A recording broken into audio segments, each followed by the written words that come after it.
Welcome to the Clean Power Hour Live. I'm Tim Montague, your host. You can check out all of our content at cleanpower.group/podcast. And today on the Clean Power Hour, we're going to be talking about a microgrid project in Michigan, in Highland Park, Michigan. We're going to mention Jigar Shah. He's in the news. He's on the Clean Power Hour coming up. And we're going to talk about so many good things. Wind, solar, and storage news brought to you by none other than the Commercial Solar Guy. Welcome to the show, John. Timothy, how are you? I hope everything's going well. I'm especially good this week, John, because now you and I are actually trying to collaborate on some work together, and I like that. Yeah, that is kind of cool. None of this just goofing around on YouTube stuff. Oh, come on. We got to keep goofing around on YouTube, though. That's fun. I like to talk about the news. So, yeah, but it is kind of cool. Timothy and I, we had a business meeting, a very serious business meeting. That I was half an hour late to. Yeah, that's funny. That was pretty embarrassing. It's okay. You have your team, your people knew the process, knew everything well, and it was a standard developer conversation, so it was kind of cool. But yes, we had a real business conversation, ladies and gentlemen.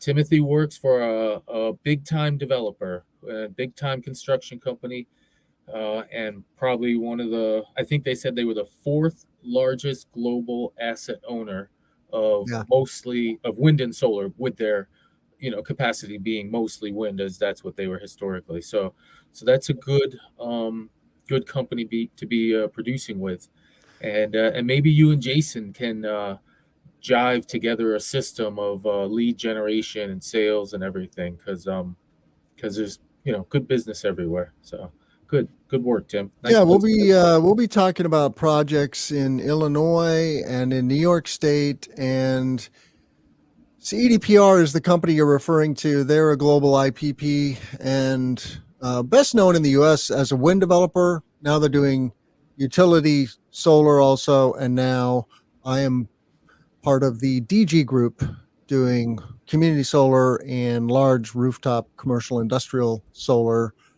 for manufacturers and municipalities, school districts, you name it. If you have a big roof in Illinois, reach out to me. I would love to help you solarize that facility.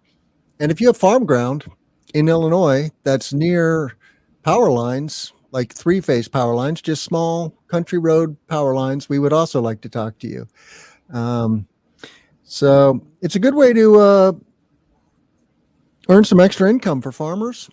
Can lease your land for more than you're getting for cash cropping and more than you're getting for growing corn and beans. Ladies and gentlemen, you're getting a full-fledged sales pitch from Mr. Montague there. So be very careful. You gotta sugar. The honey going into your ears. We don't lay it on very thick here, John, sometimes. So we gotta That's true. That's true. Once in a while. That is true. We're almost all nerd, no sales here. So we can be salespeople occasionally. So anyway, that was cool. It was neat to be on a conversation with you where it was a different conversation. And I hope, we'll see. We have to fill out a document and get back some project information to you shortly. So as soon as we do that, next steps move in the process. So very cool. Yep. All right. So we should people aren't here to listen to our weekend story, but they want to know a bunch of stuff that's going on in the world. So you mentioned a microgrid. You mentioned Mr. Shah. Let's talk about Detroit. Right. This is cool. And if I could figure out how to do this a little more seamlessly. Still figuring out how to use your software there, Mr. So in the town of Highland Park, Michigan, there is a project being developed, and it is called a smart neighborhood. And they have some great designs going on for net zero homes and a microgrid. So a community-wide microgrid that was supported by the Union of Concerned Scientists. If you don't know about the Union of Concerned Scientists, wonderful organization, UCS. And this is another organization called Shannon's Parker Village, released this case study. And, it includes solar battery storage, and what they call a 100% renewable energy and microgrid. So I don't know the details here, but it sounds like it's pretty complicated because it includes backup options like gas, natural gas, generating turbines, diesel power turbines. Um, it's good to have backup power if the sun isn't shining and the wind isn't blowing and your battery is empty, I guess. Uh, I was real quick side note. I was listening to a podcast about the power outage in Texas last year. That was just last year, right? 2021. January of 21, so a Yeah, year and a quarter ago. yeah. And February. it made me February. wonder. It made me wonder. It was freezing cold here this morning. It was 32 degrees when I was running, and it made me wonder if ERCOT has gotten more reliable. Um, they need to harden a bunch of gas facilities in ERCOT. So anyway, check out this project. It's covered on planetdetroit.org. We'll put the link in the show notes. And, as I've said many times here, every block should be a microgrid. Every home should be a nanogrid. And, but every block should be a microgrid so that if the grid goes down, you have resiliency and you can have lights and refrigeration and things that people need to survive. I like the idea of every wire that leaves every string of poles that leaves a substation is a microgrid potential. And I know that there are pieces of hardware that can isolate these, the various pole wire, the topology of the grid. You can isolate things a little bit, and you can put in gear to make it so that every little neighborhood is sort of kind of a microgrid. I'm learning slowly as I do more in solar that some locations of substations and power lines are just very complexly interconnected, and there's no connecting of them without many protections, and so they're not isolated. But even then, you can isolate each little subsection to some degree, and you can have solar, you can have batteries, you can have vehicles, and then, especially during our transition time, we can add gas turbines because the gas is there for the heating. And if we want to tap into it while we're still learning as a risk thing, great idea. I think it's something we should do. So yeah, I think it's using this type of product is great. And I'm working on a project where smart people are doing it, and it's really interesting to watch just the work that goes into it. And there's hardware out there that can do it. Like the company who I think would be the coolest, if I had a military base and somebody was building it, I'd call Ameresco. Ameresco seems to be so smart. For sure, yeah. So it's and they do this stuff, and I'm dealing with a project that an Ameresco type would do. It's for a water district in California in a desert area, and they're doing solar plus storage plus gas. They even have diesel generators, backups as a backup, but big Caterpillar 2.5 megawatt units. But they're risk because you have to access the site to turn them on. They don't have remote activation or something, and so that caused an issue during a fire. They weren't allowed to access their site. So they even had backup, and they weren't allowed to access it. So, I guess newer tech all is going to have remote access. So, and that's standard for the solar world. Everything we have is remotely accessible. Right. So yeah, I like microgrids. I think it's cool. I think there's going to be a lot of them. Oh, yeah. Let's talk about Jigar Shah's tweet. And there's a few things about Twitter that we should talk about, but yeah. What did you? I'm going to put this on screen, but yeah, did you? Are you able to get to the actual story though here? Not yet. I'm actually going to try and write a story on it. We'll see. You might see something from PV Magazine on this. I actually messaged Mr. Shah directly, And Okay. I said, hey, I'd love to chat with these people on what they're doing for PV Magazine USA. So what's the story here? So the story at the highest level is that there's an old wind farm, and it had a respectable capacity factor somewhere in the 30s. Let me check this tweet out, like 34%, 33%. Now they're upgrading that wind farm to a new wind farm, just repowering it, and it's going to be a 52% capacity factor in the same location. So the same capacity, the same facility is going to have bigger hardware and just have more energy out of it. Now they're also adding solar and hydrogen. And the interconnection capacity factor, meaning the power plant, will hit 72%. That's an interesting thing. There's the link in the chat. And so that is very cool that you can increase the capacity factor with newer technology. And then, of course, adding hydrogen to it, wonderful thing. Green hydrogen. I had Jigger on the show the other day. It's going to drop on the 26th of April. So look for that. And where did you meet Jigger? I only met him like one time. We said hello at a conference. He was busy talking. Oh, it wasn't recently that you met him? Yeah, it was a long time ago too. And it was I think it was like a New York City conference. And I just gave him a wave, and that was it. He was, he was just chatting with somebody. He was early in the morning between the show conferences. Otherwise, I just retweet his stuff on Twitter and that kind of thing. For anyone who doesn't know, Jigger is the founder of a very famous solar company called SunEdison, which really spearheaded the PPA, the solar PPA in the United States. And then he went on to form Generate Capital, a kind of a venture firm. I'm not exactly sure what their business model is, but they invest in all kinds of clean energy assets. And now he's the head of the loan program office at the DOE. That's what we're talking about on the podcast. That's going to drop on the 26th. He's deploying $40 billion in non-dilutive funding to companies that are trying to scale into the gigaton economy is really how we refer to it, because we have to remove gigatons and gigatons of carbon from the economy. And so great conversation with our friend Jigger.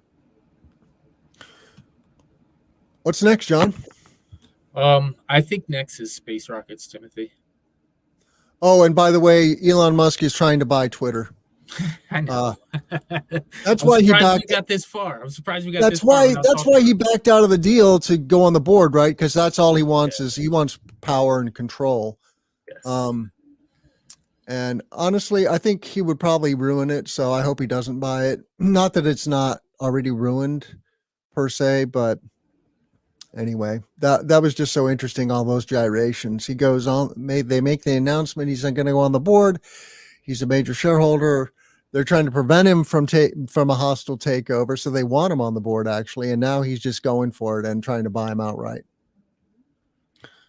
And he said no thanks to being on the board after tweeting some just ridiculous tweets. Did you see some of those tweets that he tweeted? I don't actually follow him. Like, take the W out of Twitter. Come on, Elon. Yeah, don't be so childish. Yeah. Well, that's his marketing. That's his marketing. He gets talent. Well, it's also his mental illness. The dude I think he's certifiable. I feel bad for his family, but yeah, I still love the guy, and he's a wonderful entrepreneur. So what about? Oh, and we blew it last week, John. We didn't even talk about the Gigafactory in Texas opening. My goodness. There's many, many things ongoing forever, Timothy. Every day. Every day. Well, you want to talk about SpaceX? What's going on at SpaceX? Specifically, actually, what's coming out of NASA and the link I shared and the terminology used by this NASA guy. Again, it's another tweet. Sorry, Tim. But the guy at NASA says, first off, that was the best landing I think I've seen, and if of a rocket, and it was at sea. And like I watched the replay of it, and you could see the ocean thing just wobbling, but the rocket just perfect. And the NASA dude said something cool, and I guess we should just use the word he used. He now prefers previously used boosters over Mhm. totally new ones Mhm. for most science applications. Okay. Um, Elon, of course, loved it. His response was flight tested, meaning, Yeah. the kinks have definitely been worked out. But just that concept that that it's now preferred to have flight tested SpaceX boosters to get to space. Yeah. Man, that's something cool. That's like, I read about all these risk calculations that they do for space when like NASA people go to space. There was one calculation I remember hearing, and it's like 1 in 500 guaranteed there's going to be a death if you do NASA math and all their risk. And they're like, Mhm. yeah, that's just, shooting giant fireballs into space. That's how shit happens. And it's like, oh, Yeah. so but now we're editing some of the variables heavily. We're editing the rocket thing that always blows up to say, well, this rocket has now shot into space 20 times. Based upon our math, the probability of the rocket piece blowing up is now dropped from 1 in 100 to 1 in 1,000,000. Um, it's just neat. We're in the midst of a change, and it's cool and it's ongoing. And this company is the first, SpaceX, and others will follow. The market will get better. And it might be we might be little old guys going, oh my god, I remember SpaceX, and there's going to be 48 SpaceXs, all of them constantly launching rockets, and we're all going to be mad because we're like, back in my day we did reuse the rocket 10 times, and none of these 1,000-use rockets. We'll be complaining about the quality of space flight versus our first one where we got caviar because we paid $250,000 back, and then they'll be paying $12 and getting water. Has Elon ever said how many times he hopes to be able to reuse a booster? I don't know, 100, infinite. I have no idea. I'm sure Yeah. it's out there. I'm sure the spreadsheets have been done. Metal fatigue sets in, but I wonder what percentage of these units can be taken apart and reused. I have heard references Well, to no, I mean just components. like flown and reflown and flown and reflown, right? That's what I mean by reuse, not taking it apart and recycling it. But No, but I mean refurbed, because within every flight, some parts are going to be worked. yeah, And so, yeah, completely reusing rockets is SpaceX's holy grail. well, Nate Hoggins doesn't think we can go to space, John, and he's a very smart guy. He was a Wall Street investor, financier, advisor who realized that we were borrowing from the future by using so many fossil fuels. And he's got a wonderful website now. So just Google Nate Hoggins, Natehagens, Nate Hoggins. I'm trying to get him to come on the show, so we'll see. Mercedes is in the news with their new car that looks like a Porsche. Doesn't look like a Mercedes. Funny how that works. Did you see the number though? Did you see All the the number? cars are starting to look like Teslas. Yeah. They got to be more efficient. Yeah, the number is incredible. What I want to also see is what's the price tag for the number. Yeah, true. And is it a normal car? Sorry, I can't get Absolutely. the image to show completely. Bloomberg wants Oh us well, to ignore see that their. one. Click the tweet. Click the tweet anyway, because Well, I couldn't see it. The tweets were the oh, image that. that I wanted to show you, because somebody extracted that image. I didn't actually read the article. I just saw another headline for a long range. I was like, You're cool. talking about the bar chart? Yes, the bar chart. The bar chart's what matters. Yeah. So Mercedes has a new EV called the eqxx. Yeah, the X being it's just a prototype still. But look Yeah. at that bar chart and look at that number of distance traveled. And for those on audio, Oh, sorry. Everybody on audio. We're going to talk about the numbers anyway. Jeez. But Tim, that's a very, very good paying attention to your listeners. So good job. so the eqxx is almost twice as efficient. 42%, 41.2, I think it is 42.9, 41.9, something like that. It only uses 8.7 kilowatt hours per 100 kilometers. The Tesla Model 3 uses 15, BMW i4 uses 16, and the Audi e-tron uses 22. Ouch. So that's pretty interesting from my perspective in two manners. One, everybody's talking about how much electricity it's going to cost to power your car or to power like the whole grid if we do all electric cars.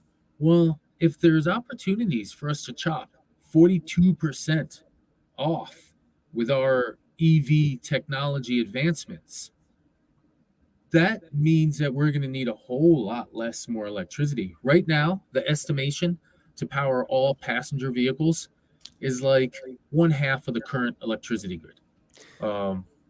Except we're not going to need a lot less electricity. We're going to need a lot more electricity because we're electrifying this ginormous fleet of ICE engine cars. Yeah, but it's a good thing. I know, but that's the number. It's so instead of being 2 petawatt hours per year, it's going to be 1 petawatt hour per year. Yeah, which is 25% grid expansion. Better than 50%. But it's just, I don't know, it's just kind of cool that we will gain significantly in efficiency when we advance further with our EVs. We have the opportunity. We have the future in front of us. This jives with the rockets being reused. The headline I found when I was trying to find a number for Musk there for number of flights, he said his goal was that he would 100% reuse the rockets. Right now they're refurbing, and so it costs X number of millions. But he said his goal is to only spend $900,000 in fuel. First off, that's a lot of fuel per rocket flight, but that's the goal. 900 million? 900,000. Oh, okay. Yeah. $1 million in fuel per launch? Yep. Nice. So I won't be going to space anytime soon. Well, but maybe you and 60 of your closest friends. I would go for one of these hops from place to place. I'm not too keen on going to actually into space or into orbit, but I would go up and then over. I want to go to Australia in 30 minutes instead of 12 hours. All right, I'd pay for that. I'm down with that. Yeah. Dude, Australia in 30. Wasn't it like 2 hours for one of those flights to go like, because you're getting into low Earth orbit at that point. No, dude, it's super fast. You're not going into orbit. You're just going, boop. I think it's less. I think it's less than half an hour to go halfway around the world. That's interesting. But I don't really know. I'm just saying. I'm pulling a John Weaver. Yeah. Space dude. So anyway, very efficient. I thought it was very efficient, and I think that very efficient thing is really important, and it matters a lot. And I've been wondering what we're going to do with electric engines, and this is just a piece of that. So this is a tiny piece of it. I know people make fun of solar cells on cars, but I think when we round out our cars more, make them longer, put beds on trucks, we'll start to make appreciable numbers of mileage. People are like, $10 a mile, 10 miles a day, 20 miles a day of worth of solar. I'm like, that's fine. It's fine because some days I don't drive. And if over the course of 3 days of me not driving, I had 40 miles, well, done. Well, that's good that you're not driving because, and I don't drive most days.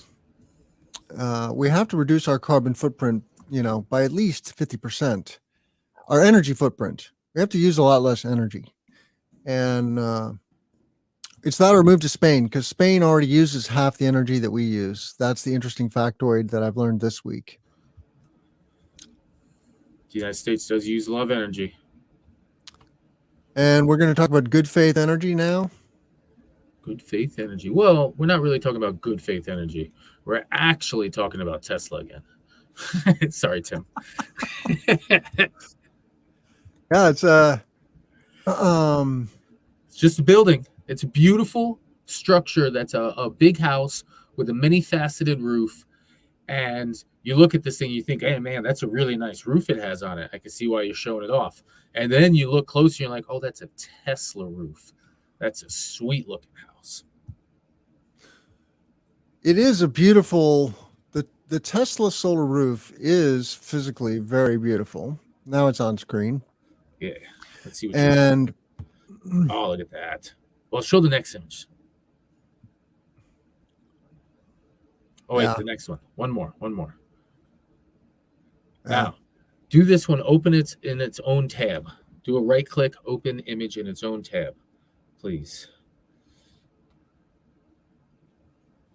And then let's check out, and then let's zoom in on that image a tiny bit. You can actually ever so slightly start to make out the tiles just a tiny bit. Maybe hit some control pluses. Man, it's just such a clean install. It's you Yeah. you can see, so the ones that are in the middle that are the solid color versus the ones that are along the edge that are the darker color, Yeah. those don't have cells in them. I wonder if the material of and all those cells, look at that, most of those cells I guess are pretty consistent. But I wonder if the material is different for those non-solar cells, or if it's the exact same glass. Like for instance, I wonder if along the lower edge where the of that complex structure there, how many actual solar cells are covering up that complex roof, or if it's all empty cells, because you couldn't get that much of real solar. I mean, you would get zero solar in that middle piece there. And I wonder if any of these have solar in them. It's hard to know what are we looking at the south facing roof segment? you know what? That's a whole nother great point. But I remember zooming in at some point. You can see the cells here. No, you got to Really? zoom in all the way in. Yeah, Well, it doesn't. You hit Control Plus a whole bunch of times. See Control Plus. Okay, yes, let's try that. All right. Now let's navigate toward like the edge of the house, because that's where I remember imagining that I could see some sort of structure. Well, it's so blurry. It's so blurry that you won't be able to see anything. But go down toward the edge of the house so that you're close to it. Go up a little bit. Maybe hit Control minus once or twice. At some point in a different version of the file, I imagined I could see outlines of cells on a certain couple of those. I mean, it's cool. We understand the concept. Some of the tiles have solar in them, some of them don't, and I'm just I'm excited that there's this growing cadre of BIPV solar roof tiles. It's really starting to be a thing. It's still beginning. It's still early. Absolutely. I think I've seen this debate going on online about roofing and solar. Are roofers going to expand their capabilities and start installing solar? For sure, like a Tesla solar roof, you need to be a roofer. But most roofers, I don't think, want to install solar. So that's a question. I think it makes sense. It's a tougher sale. It's a different sale. It is. It's different. It's more complicated. So I'm all for just teaming up and having a good partnership between contractors. That also works, and that's going on a lot. That's probably good, especially when you can. I mean, roofers don't like to wait for the work that's needed, because they get stuff done fast. Solar projects take months. Roofing projects, bam, done. Yeah. when you say it takes months, I mean, it's not the actual construction that takes months. No, it's It's the paperwork. It's yeah, it's the applications. yeah, It's interconnection. It's permits. It's and in like certain places in Hawaii, you can install the solar the very next day, and you get the approval later, and you can even turn the system on and plug it in and everything in Hawaii. But not in there's no export to the grid allowed in Hawaii, so there's yeah. also that. But different things, different places, different markets. So maybe in Hawaii, roofers and solar people can jive better because the market rules allow for an instantaneous solar installation and turn on. Because then the sales process starts to align. It still costs more, but hey, it makes really good sense. Like, I would love to manage roofing leads simply so I could sell solar to them. Be like, I'm the roofing guy. Great, you need a new roof? Awesome. We'll get out there. By the way, what do you think about solar? That's the thing. If you're in the process of getting a new roof, that's the perfect time to get solar. And there's a lot of re-roofing going on all the time. There's way more roofing going on than there is solar going on. If we could just grab 10% of that market, that would be huge. Agreed. There's 5 So, million residential roofs per year from all the things I keep reading. 5 million residential roofs are redone each year. And that makes sense if a roof is 20 to 25 years and there's 100 to 125 million single houses. I've also heard like 70 to 100 single houses. mm-hmm. So, but 20, so, takes a stock, an annual, a stock, 20 Yeah. years ish to roll it, 25 years, and 5 million. So it's a lot of roofs. I want to be in the roofing business, if only to do solar. That's it. All right. So now I have 2 articles back to back. Actually, 3 articles are snuck in there, but one's just a picture. One. So really, what the overall sales pitch here now for this next 3 articles, Tim, is that solar is growing a whole bunch right now. People have predicted it. There's business going on hand over foot in Germany. The war predicated on fossil fuel pricing is driving change because fossil fuels are up. I don't know if you noticed, the price of gas broke $7 today, highest price since 2008. Yeah. And there's just a lot going on. So you can The pick any price one of of those. corn, the price of corn has doubled year over year. I just learned this morning talking to a Wow. land agent. And farm ground that used to sell for $14,000 is now selling for $19,000 an acre here in central Illinois. Everything's getting more expensive. And the war is not helping. The war is exacerbating all that because Ukraine is a major breadbasket.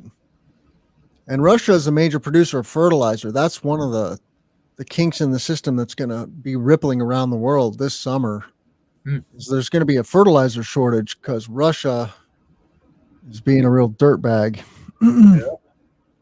That's So you found a story in PV Tech about German government raises country's solar target, aims for 215 gigawatts installed by 2030. and they're at like 60 now. Okay. That means So another 145 over the course of 10 years. So that's 14.5 a year. Right now they're doing like 4. 4 to 5. So they're going to triple their output per year for the next decade. It's a beautiful photo there. It makes me think that that's an agrivoltaic site, but I don't know. There's just so much row space there.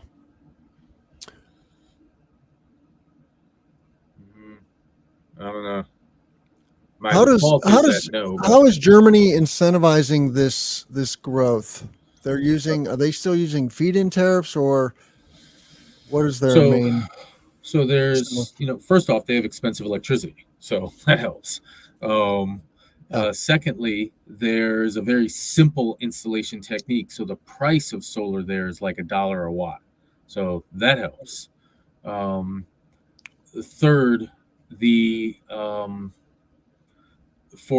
can auction into projects, and everybody just bids and auction them out, and then the state guarantees the price. So I just saw an auction occur where the price of electricity there for 1 gig of capacity was 5 to 6 euro cents per kilowatt hour. 5.5 was maybe the average. So there's auctioning. Then there's tons of behind the meter, like just people calling up. Then there's PPAs. So there is no incentive anymore for solar in Germany. Maybe there's like 5 or 6 cents feed-in tariff for residential system, but I don't think anything for big solar. But maybe they still get that 5 to 6 cents feed-in tariff. It's not very big though. But so if the government is saying we're going to target this many gigawatts, how do they guarantee it? Yeah. Well, there's other mechanisms. Number one, they're saying that these power plants, these coal power plants, must shut down. They explicitly have to shut down. What does that mean? That means some electricity source is going to have to go. So they're just going to be like, all right, well, somebody has to meet this electricity at this time of day. Everybody's going to bid for it. Whoever wins, wins. They are confident that the remaining gas, the remaining nuclear that's around the world, there won't be any nuclear in Germany soon, but the remaining everything will be able to bid into those things and win. And batteries are coming now. And so it's the questions are going to be, what's the first bid we're going to see from some battery saying, lithium ion saying, you know what, I can power from 10 p.m. until 3 a.m. just 6 hours straight. Let me do that. I'm looking forward to that moment. I think it's going to be a battery behind an oversized solar plant. During the day, the plant will output normal, and at night, it'll output only via the battery. And it's going to be like, I don't know, that's just going to be its consistent revenue. So it's coming, and they're going to force it via market legal requirements. The electricity must legally be procured, and they have a belief in the progression of the technology. And if they need to push it, they'll push it. But there's no incentives there. Interesting. No tax credits, none of that. So you also have a story, you have a tweet anyway, or a posting about the BloombergNEF report on the annual volume of, is it on all clean energy or just solar? Solar. Okay. And number. it's just coincidental that the number is very similar. No, it's just a big number. It's 245. Really, what the thing is, the number is similar. Whatever, that doesn't matter. It's just the Bloomberg number at 245 gigs is a huge number. First off, another 33% growth. Germany is saying all these targets are going up. I work with a gentleman in Germany who says he can't put the phone down before another person calls and wants solar. And then the very next article I have right behind that is a manufacturing report on the volume of wafers and cells per month coming out of China alone. China's 90% of the market, but that means there's greater than 20 gigs of wafers and cells per month coming out in January and February to start the year. That means 240 gigs of capacity, more than 240. 22 times 12 is 220 times 2. It's like 246, whatever. Coming out of factories. So that means we can have almost 250 gigs of capacity if there was no growth this year. By the end of the year, we're going to be at like 300 gigs of manufacturing or more capacity. So you're referring to the energy trend story? Yeah. So that's the manufacturing capacity. So in that story, they talk about January, February, 40 gigs of wafers, 39 and a half of cells coming out of China. And there's more than just China's volume, of course. But okay, but what is the soundbite about the BNEF report? You have to break it down for us. Okay. So BNEF says we're going to get 245 gigs of solar installed this year. That's a 33% growth over last year. 245 gigs. I mean, that's a big number. You should be astounded. That's almost, and it's probably going to be low. I'm going to say it. We're going to install 1/4 of 1 terawatt in 2022. That's sweet. Now, a little piece of evidence that completely jives with that. is that 20 gigs of wafers and cells were made in January and February each in China. 20 times 12 is 240. Mm-hmm. So it totally lines up. It totally lines up. The stories, the stories are aligning, and this also jives with what's going on in Germany. That's why I put those three stories together. There's massive growth coming to Germany. I have a friend telling me about how he can't hang up the phone before someone else calls for a project. BNEF sees 245, and we got 20 gigs of hardware that was manufactured in the first month of the year in China. And by the end of the year, we're going to be at 300 gigs of capacity, which means I think we're blowing past 245. I'm going to say it. I'm going to say it out loud. We're going to install 1/4 of 1 terawatt of solar in 2022. That's just cool. Well, it is really impressive because we just hit the terawatt threshold globally, right? Yeah. Like I think in February, I did some super rough math just to have some fun. But in February, in Q1 we hit it without a doubt. All right. So this is the story. It's on screen now. Energy trend. China's production of PV wafers and cells came to 40 gigawatts for January and February. So 40 gigs a month. 2 months. Yeah, no. It's actually 40 gigs for wafers over the course of 2 months, and 39.5 gigs of cells over the course of 2 months. So you have to divide it in half.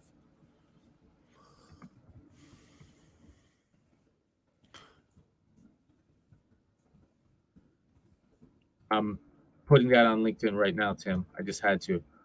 1/4 of 1 terawatt of solar power will be installed in 2022. How cool does that sound, man?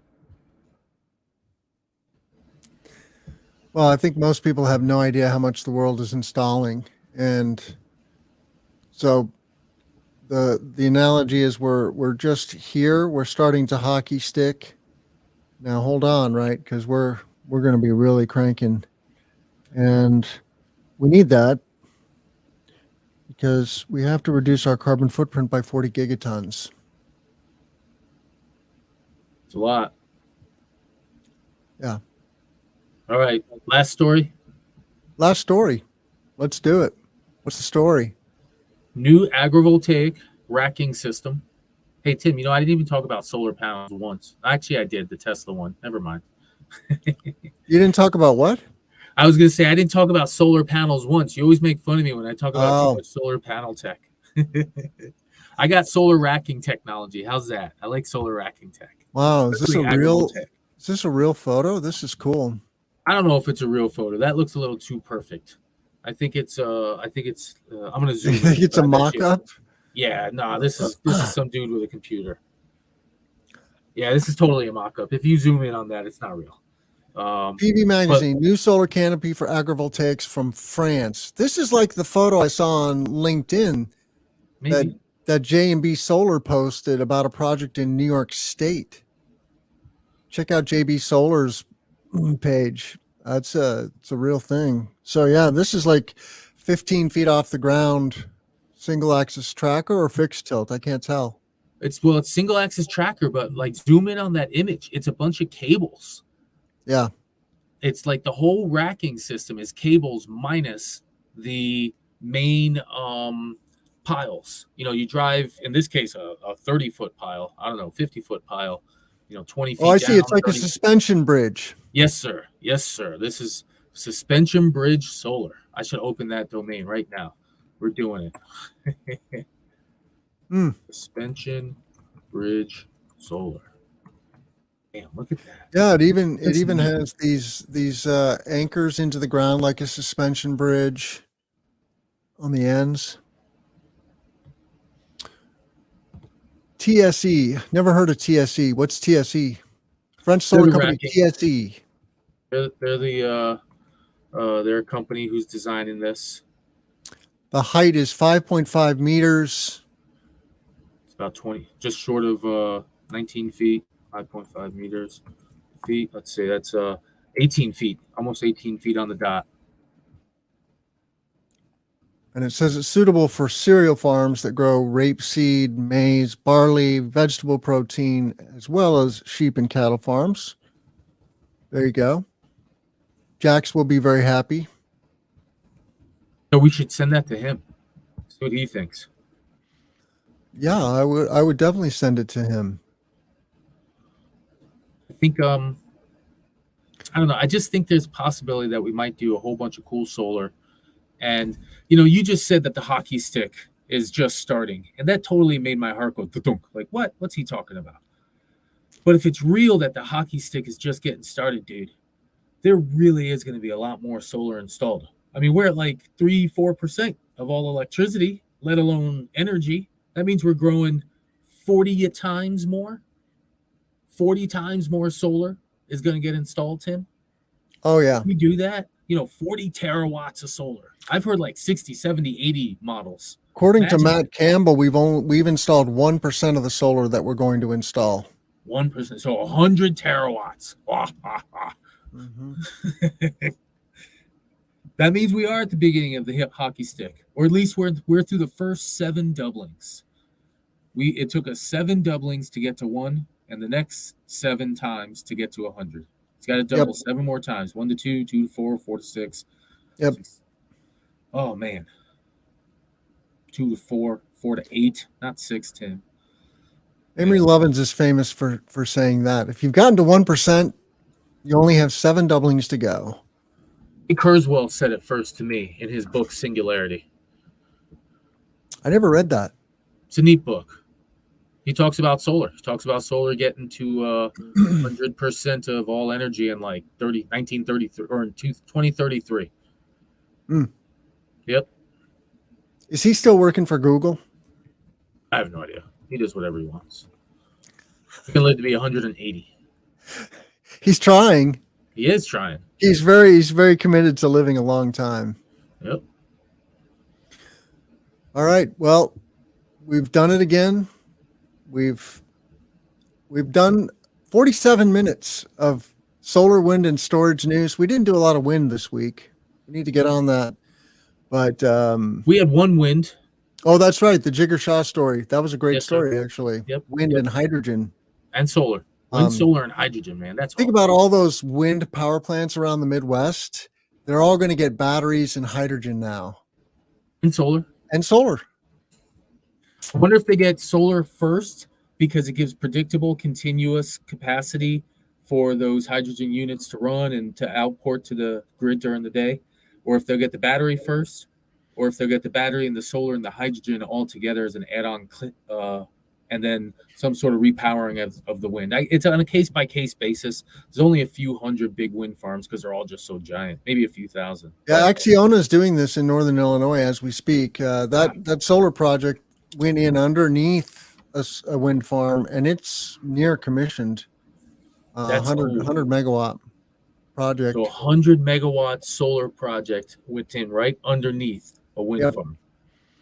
And in the design, it was very interesting to look at the layouts because they even create a keep out where the shadow of the turbine is, and so they dance around the shadow of the turbine. Why don't we get one of these people to talk about their project? Yeah. Good luck. Is that my job now? I have to write somebody. All right. Good luck. Well, if you're listening to this, Acciona, we would love to have you on the show. Acciona, infrastructure company, Acciona. All right. We'll more likely get somebody from EDPR to come on, though. We could definitely get somebody from EDPR to talk about this phenomenon. All right. So we're going to contact somebody. Contact Acciona. Press room. Bam. Look at that. Construction infrastructure. They have an office in Chicago. Well, but they're famously incommunicative. Oh, well, that's interesting. Well, if they're famously not going to listen to anybody, then it might be. Especially if you work for a solar EPC that's trying to win their solar work. So. Oh, is that like you? Yeah, that was me. I didn't win the project, but it's all good. It's all good. There's more than enough work to go around. True. We should probably talk about how our listeners could find you, though, John. commercialsolarguy.com. I'm tweeting Axiona right now, Tim. Good. Commercialsolarguy.com. And Twitter. And I've noticed that you've launched a new website lately too. You have a second website now. developers.com. Yeah. That's Commercial Solar Guy, CSG. My land guy. It's a nice acronym, isn't it? Now I got to get the CSG website. It's really expensive. Like Credit Suisse bought it, so I don't know if I'm gonna be able to get it. But I tried. It's like $50,000 the first time I tried. I was like, all right, we'll do that next week. Solar plant in. Well, you can find all this content at cleanpower.group/podcast. Please subscribe to the YouTube channel. Just hit the YouTube icon, hit subscribe, hit the bell. Give us comments on the YouTube channel. Reach out to me on Twitter. Reach out to John on Twitter. John is Solar and Mass on Twitter. I'm TG Montague. And I will not cause a fight on Twitter like Elon Musk. I promise you that. I'm also not a billionaire. Elon can afford someday. So I think we're going to let you all go. And I didn't say this. So if you're listening to this on audio or you listen to the podcast on audio, give us a rating and review on Apple and Spotify or Google. But Apple and Spotify are the most influential places you can help to boost the content and help others find it. We need tens of thousands of people to come into the clean energy transition. So more is better.